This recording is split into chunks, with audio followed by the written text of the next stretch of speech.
বাংলাদেশের আগামী নির্বাচন নিয়ে ভারতের মাথা ব্যথার শেষ নেই। দিল্লির ঘুম হারাম, চোখে কুয়াশা। তাদের পক্ষ থেকে আবারও দেয়া হলো গণতন্ত্র এবং সকল দলের অংশগ্রহণের পক্ষে অবস্থানের বার্তা। নয়াদিল্লিতে এক নিয়মিত ব্রিফিংয়ে ভারতের পররাষ্ট্র মন্ত্রণালয়ের মুখপাত্র রণধীর জয়সওয়াল বলেন, একটি গণতান্ত্রিক দেশ হিসেবে অন্তর্ভুক্তিমূলক বা সকল দলের অংশগ্রহণের ভিত্তিতে হওয়া নির্বাচনকে আমরা স্বাগত জানাই। বলা যায়, বাংলাদেশের রাজনীতির উত্তপ্ত সময়ে ভারতের এমন মন্তব্য আবারও প্রশ্ন তুলে দিয়েছে। ভারত কি সত্যিই বাংলাদেশের গণতন্ত্র নিয়ে উদ্বিগ্ন, নাকি এর পেছনে রয়েছে কূটনৈতিক কৌশল? রণধীর জয়সওয়ালের এই বক্তব্য এসেছে এমন এক সময়ে যখন গোপালগঞ্জে তরুণদের একটি সমাবেশে সরকারি নিষেধাজ্ঞার মুখে থাকা আওয়ামী লীগ ও ছাত্রলীগের হামলার অভিযোগ উঠেছে। ওই সমাবেশের আয়োজন করেছিল জাতীয় নাগরিক পার্টি এনসিপি। হামলার ভিডিও সামাজিক যোগাযোগ মাধ্যমে ছড়িয়ে পড়ার পর জাতীয় মহলে উত্তেজনা তৈরি হয়।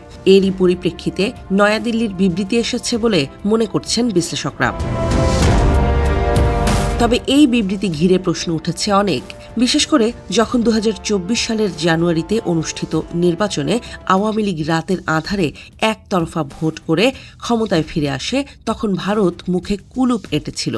তখন গণতন্ত্রের কথা বলেনি দিল্লি, বরং শুভেচ্ছা জানাতে দেরি করেনি। এখন হঠাৎ করে সকল দলের অংশগ্রহণের কথা বলা, এটা কি শুধুই কূটনৈতিক সৌজন্য, নাকি অন্য কোনো বার্তা? কূটনীতিক ও রাজনৈতিক বিশ্লেষকরা বলছেন, ভারতের অবস্থান বরাবরই স্ট্যাটাস কু অর্থাৎ বর্তমান পরিস্থিতি বজায় রাখার পক্ষে। কিন্তু রাজনৈতিক বাস্তবতা বদলাতে শুরু করলে কিংবা ভারতের প্রতিদ্বন্দ্বীরা বাংলাদেশের রাজনীতিতে প্রভাব বিস্তার করতে চাইলে দিল্লি একটু সজাগ হয়। এখনও পর্যন্ত ভারত আনুষ্ঠানিকভাবে হাসিনা সরকারের সমালোচনা করেনি। তবে সকল দলের অংশগ্রহণ এই শব্দ দুটো কূটনীতির ভাষায় ভিন্ন বার্তা দেয়। ভারত যখনই বাংলাদেশের জনগণের মধ্যে ক্ষোভ বাড়ে বা কোনো বিকল্প শক্তি আলোচনায় আসে, তখন তারা গণতন্ত্রের কথা বলে। ভারতের মুখপাত্র জয়সওয়াল আরও বলেন, আমরা এই অঞ্চলের পরিস্থিতি ঘনিষ্ঠভাবে পর্যবেক্ষণ করি এবং প্রয়োজন হলে ব্যবস্থা নেই। তার কথায় উঠে আসে চিকিৎসা ভিসা, ছাত্র ভিসা ও পর্যটনের বিষয়গুলো। পরিসংখ্যান চাওয়া হলেও তিনি তা দেননি, তবে দাবি করেন বাংলাদেশিদের উল্লেখযোগ্য সংখ্যায় ভিসা দেওয়া হচ্ছে। এই সময় এক সাংবাদিক জানতে চান, আগামী মাসে বাংলাদেশের অন্তর্বর্তী সরকারের 1 বছর পূর্তি হতে যাচ্ছে। সেই প্রেক্ষিতে ভারত বাংলাদেশ উন্নয়ন প্রকল্পের অগ্রগতি কি?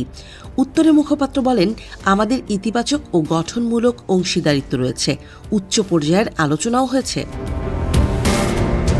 তবে বাস্তবতা বলছে ভিন্ন কথা। ভারত বাংলাদেশ সীমান্তে হত্যা, তিস্তার পানি বণ্টন, বাণিজ্য বৈষম্য সহ বহু ইস্যু এখনও ঝুলে আছে। উন্নয়ন প্রকল্পের অগ্রগতি বা প্রতিশ্রুত অর্থ ছাড়ের বিষয়ে কোনো স্বচ্ছতা নেই। সবকিছুই যেন বন্ধুত্বপূর্ণ কথাবার্তার আড়ালে ঢেকে রাখা। জনগণের প্রশ্ন একটাই, ভারতের এই গণতন্ত্র প্রীতি হঠাৎ জেগে উঠল কেন?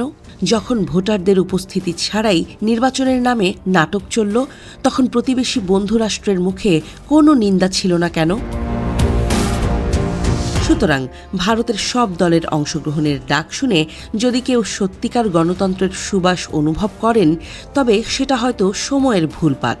বাস্তবতা হলো, হাসিনার আমলে নির্বাচনের নামে যা চলেছে তা একতরফা রাতের ভোটের সংস্কৃতি, এবং এর নেপথ্যে ভারতের নীরব সমর্থনের কথাও আজ আর গোপন নয়।